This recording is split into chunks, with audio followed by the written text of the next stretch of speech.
Good morning class seventh का report बड़ा अच्छा आ रहा है।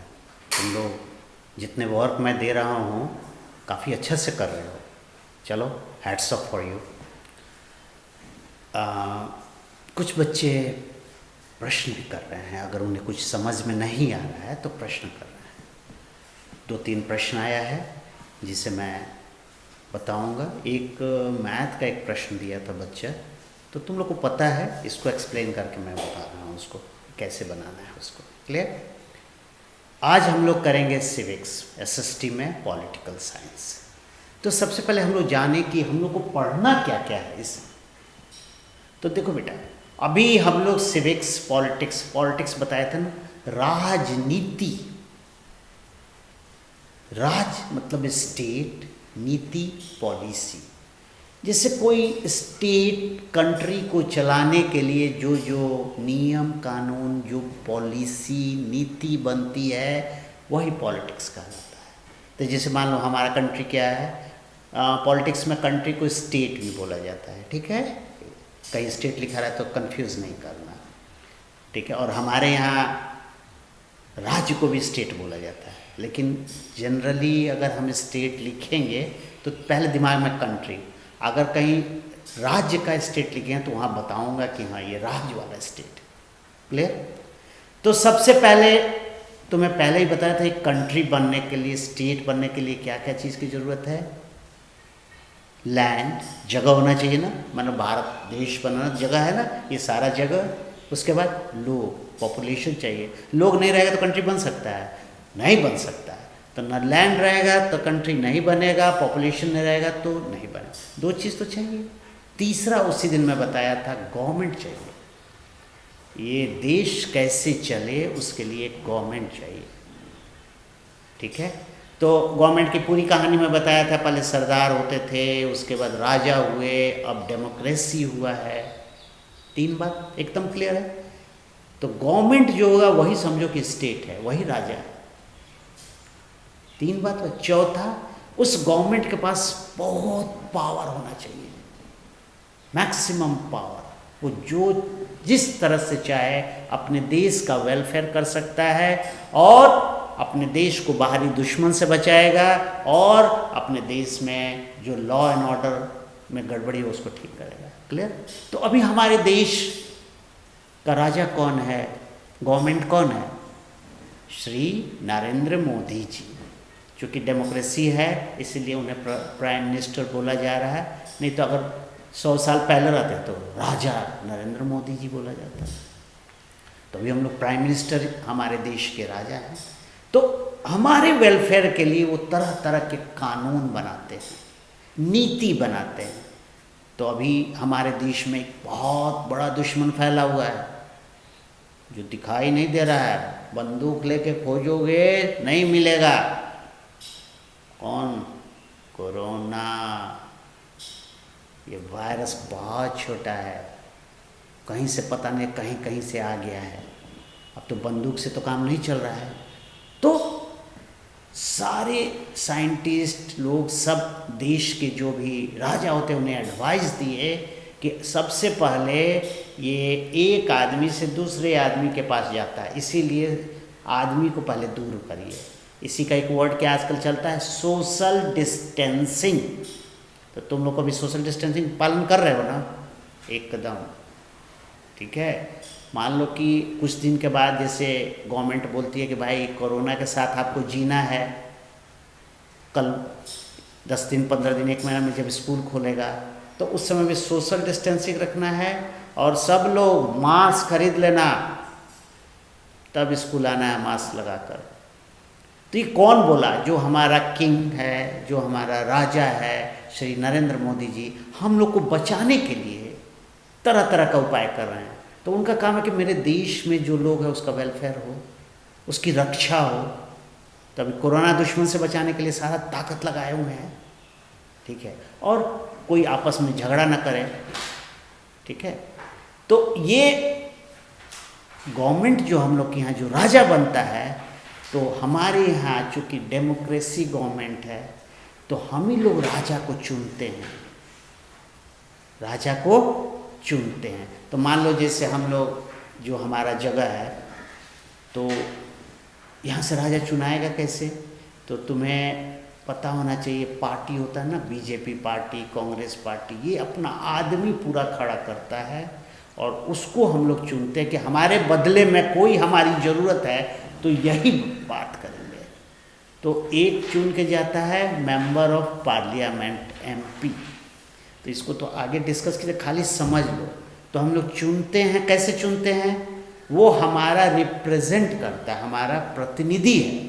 वो सरकार में जाके बोलता है कि भाई यहाँ इन लोगों को ये दिक्कत है, तो सरकार जो मोदी जी है कहते हैं हाँ भाई तुम्हारे यहाँ दिक्कत है तो ये पैसा ले जाओ, वहाँ रोड बनवाओ, बिजली लगाओ, हॉस्पिटल बनवाओ, स्कूल बनवाओ, सब लोग को सुविधा दो।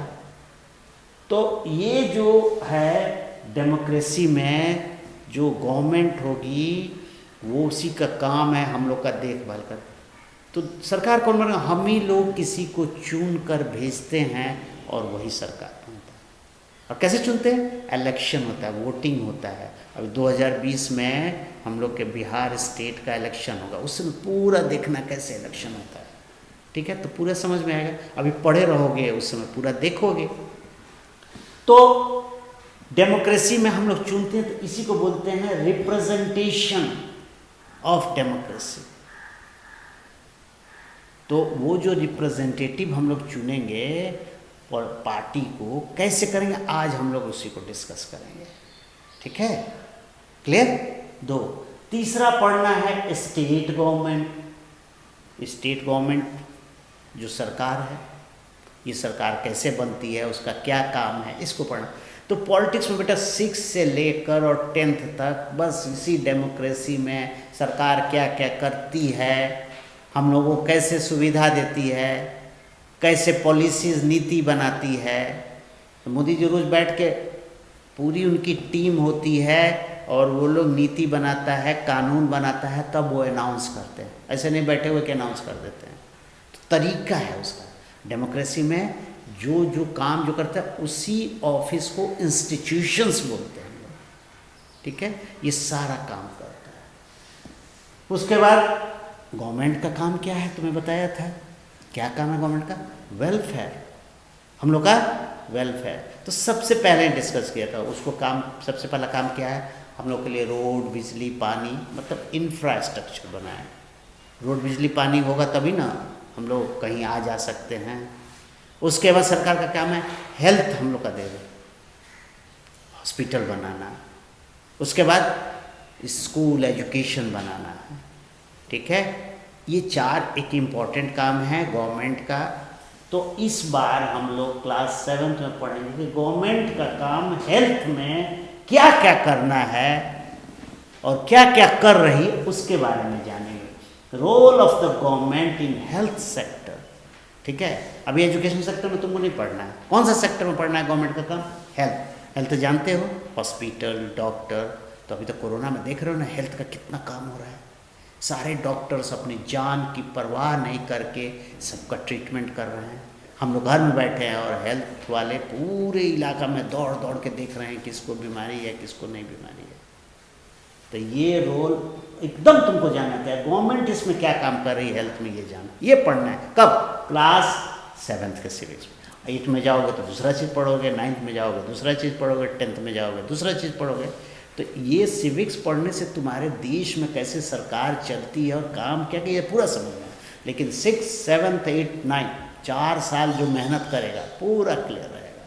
चलो उसके बाद अब देख, सबसे इम्पोर्टेंट है, टीवी देखते हो, अखबार पढ़ते हो, ये क्या क्या करता है, पूरे दुनिया का समाचार तुम्हारे पास लाता है। तो उस मीडिया के बारे में तुमको पढ़ना है।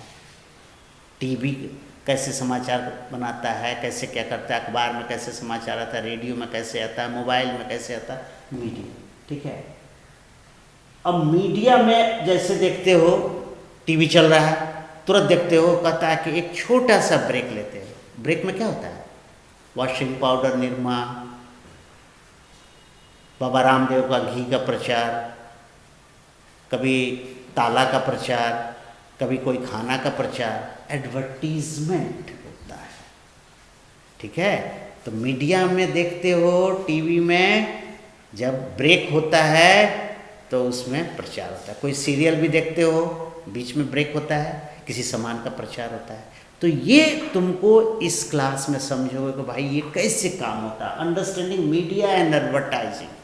मीडिया समझ में है, टीवी, मोबाइल, ये अखबार, रेडियो। अखबार भी आता है घर में, देखते हो, थोड़ा छोटा प्रचार भी उसमें रहता है। तो एडवर्टाइजिंग भी जानना होगा, ठीक है।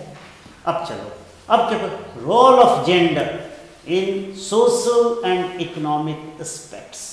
देखो हम लोग पॉलिटिकल में 3 बात ध्यान से पढ़ेंगे कि जो भी नीति बना है या जो लोग हैं उनके काम से सरकार के और सरकार के काम से और लोग के काम से हम लोग पर क्या असर पड़ता है। तो सोशल एस्पेक्ट, सोशल में हम लोग को क्या होता है और इकोनॉमिक एस्पेक्ट में क्या होता है। जैसे जेंडर में तुम क्या समझते हो, male female, mummy papa gender हुए। मम्मी कौन जेंडर हुई, फीमेल, ठीक है, फेमिनिन जेंडर। और पापा मेल, मैस्कुलिन जेंडर। 2 वर्ड समझे हो। तो ये जो है मम्मी पापा दुनिया में मेल फीमेल जो है, ये लोग अपने काम से समाज में क्या परिवर्तन लाएंगे या इकोनॉमी, जैसे पापा जी कमा के लाते हैं तो इकोनॉमी होता है ना। इकोनॉमी वर्ड में सिर्फ देखो कि पैसे का आना जाना, एक वर्ड है आना जाना का, ट्रांजैक्शन, ट्रांजैक्शन ऑफ मनी जो है इकोनॉमी है।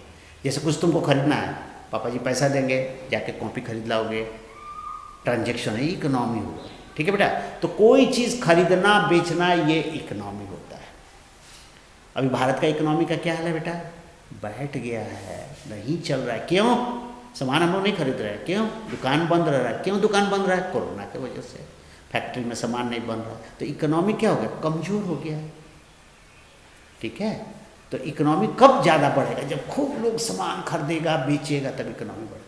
तो इसमें मम्मी पापा मेल फीमेल का क्या रोल है इकोनॉमी में, ठीक है, और सोशल। अब चलो मार्केट अराउंड अस। मार्केट मतलब बाजार। बाजार तो तुम लोग गए हो, बाजार जाते हो तो क्या देखते हो, सब्जी का दुकान है, कपड़े का दुकान है, किराना का दुकान है, मीट का दुकान है, दवाई का दुकान है, तुम्हारे अगल बगल दुकान सब होता है ना। गांव में ठीक है, गांव में नहीं होता है, लेकिन शहर में जाते हो तो मार्केट होता है। अपने छोटे से कस्बा में जाते हो मार्केट होता है, कुछ खरीदना तो मार्केट में जाते हो, वहाँ तरह तरह का दुकान है। ये चीज़ भी तुम्हें जानना है। तो बेटा ये सारे चीज़ तुम्हें क्लास 7th में 60 टॉपिक्स है ना।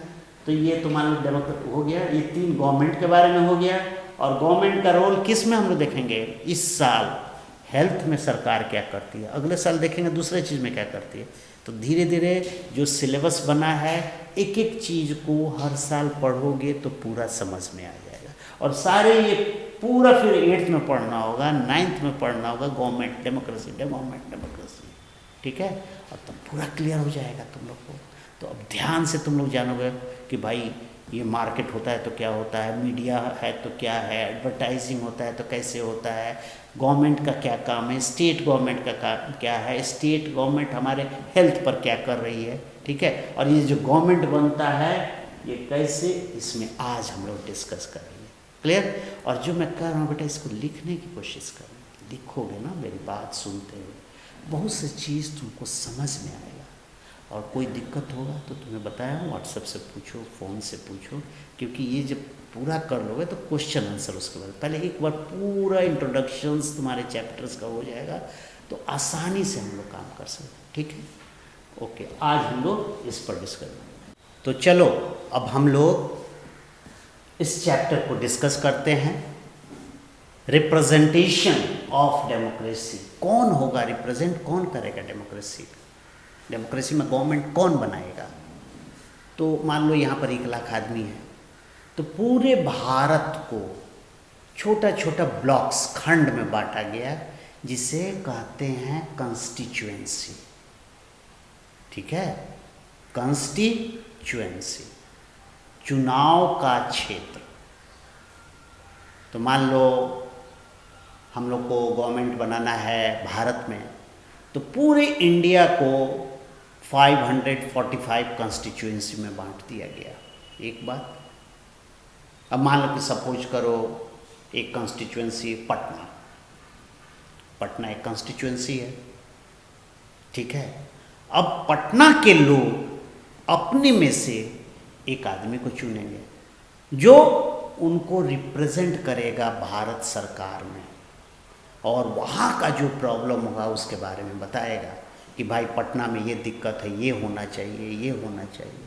क्योंकि मान लो जो सरकार का हेड, जैसे मोदी जी तो नहीं जानते हैं कि पटना में क्या दिक्कत है, तो वो जो आदमी जो हम लोग का रिप्रेजेंट करेगा वही बताएगा। उसी को एमपी बोलते हैं, मेंबर ऑफ पार्लियामेंट, ठीक है। तो पूरे भारत को मान लो 545 कॉन्स्टिट्यूएंसी में बांट दिया गया। अब इसके बाद पॉलिटिकल पार्टीज बनती है। तो तुम लोग का नाम सुना है, पार्टी का नाम सुना है? बीजेपी पार्टी, कांग्रेस पार्टी, राष्ट्रीय Janata Dal party, communist party, सबका नाम सुने हो।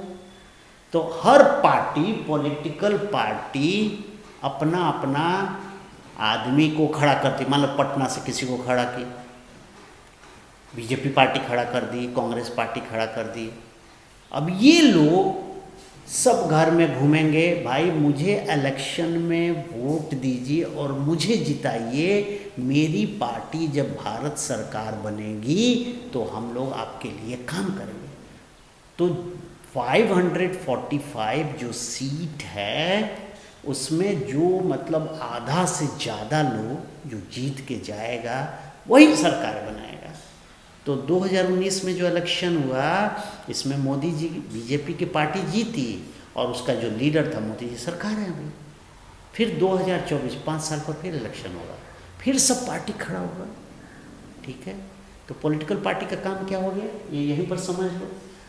एक लीडर होता है, अब पार्टी बनाता है और सब जगह इलेक्शन, माने इलेक्शन जीतने का उसका मेन मकसद रहता है, कंट्री में सरकार बनाने का मेन मकसद रहता है, ठीक है।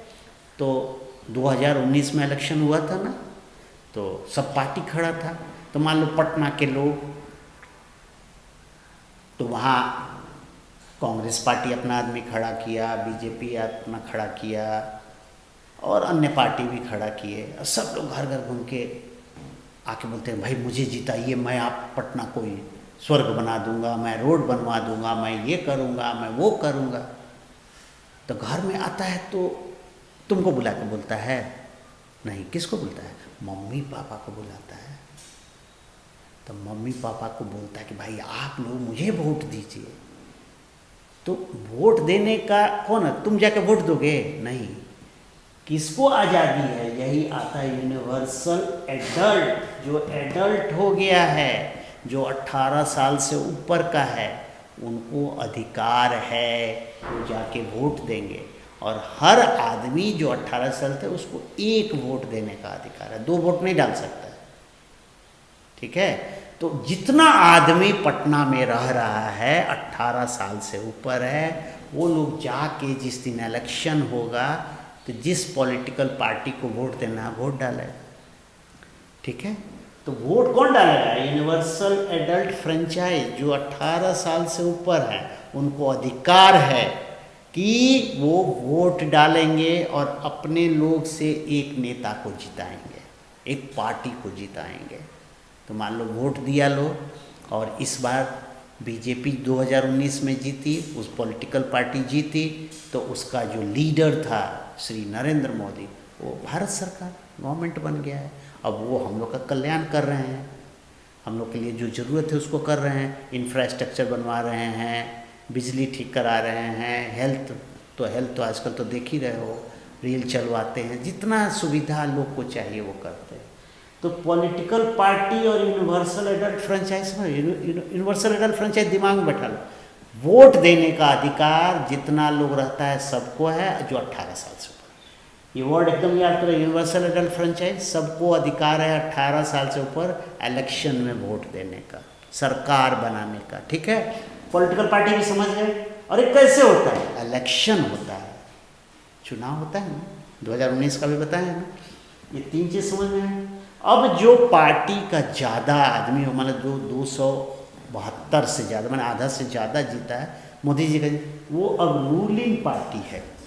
सरकार जो बनाती है पार्टी, उसको बोलते हैं रूल कर रही है, शासन कर रही है, रूलिंग पार्टी। अब मान लो कि और पार्टी, मान लो कांग्रेस पार्टी, वो नहीं जीत पाई, उसका कम आदमी जीता, तो वो कहलाएंगे विरोधी पार्टी, ऑपोजिशन पार्टी। वो भी वहाँ है, संसद भवन पार्लियामेंट में वो भी बैठे हैं। वो हमेशा देखते रहते हैं कि भाई बीजेपी पार्टी कोई गड़बड़ तो नहीं कर रही है, वहाँ पर पॉइंट आउट करते हैं। तो अभी कौन ऑपोजिशन पार्टी में है? कांग्रेस पार्टी और अन्य पार्टी। कौन रूलिंग पार्टी है? शासन कौन कर रहा है? BJP party. ठीक है, तो ऑपोजिशन पार्टी जो हमेशा देखते रहता है, ध्यान देता है कि रूलिंग पार्टी गड़बड़ ना करे, लोग के लिए काम करे। ठीक है बेटा। एक आता है कोलिशन गवर्नमेंट। कोलिशन, अगर मान लो कि इलेक्शन हो और 272 सीट नहीं ला पाए, मैंने आधा 545 का आधा से ज़्यादा आना चाहिए, तब उसको सरकार चलाने के लिए 2-3 पार्टी का हेल्प लेना पड़ता है, और 2-3 पार्टी मिलके सरकार बनता है, मिली जुली सरकार, कोई एक पार्टी का नहीं, उसको कोलिशन गवर्नमेंट। मिली जुली सरकार को क्या बोलोगे? Coalition government. बस इतना चीज़ है तुमको समझना है। यूनिवर्सल एडेड फ्रेंचाइज समझ में है? हर आदमी जो 18 साल से ऊपर है उसको अधिकार है वोट डालने का, नंबर 1। नंबर 2, वोट कैसे पड़ता है? इलेक्शन होता है, पॉलिटिकल पार्टी अपना आदमी खड़ा करता है, वोट मम्मी पापा या जो भी 18 साल से ऊपर, जो पार्टी का ज़्यादा आदमी जीतता है वो सरकार बनाता है, उसको क्या बोलोगे? Ruling party. ठीक है। और जो सरकार नहीं बनाता है वो भी तो एमपी है, उसको क्या बोलोगे? Opposition party. कोलिशन गवर्नमेंट, मिली जुली सरकार, कोई एक पार्टी नहीं जीता है। अब पूरा फिगर तुमको समझ में है? ठीक है। अब एग्जाम्पल्स जब होगा, जब इलेक्शंस होगा उस समय, ठीक है। बाकी इतना बात तो समझ में आ गया, ठीक है ना? चलो इसको सारे वर्ड्स को लिखना, और इसके बारे में अब जैसे यूनिवर्सल एडेड फ्रेंचाइज में जो बताए हैं लिख के उसके बारे में लिखोगे। इलेक्शन के बारे में, इलेक्शन के बारे में लिखोगे। Political parties, ruling parties, opposition party, coalition government, ये पूरा अपने लिखना है। ठीक है ना बेटा? ओके।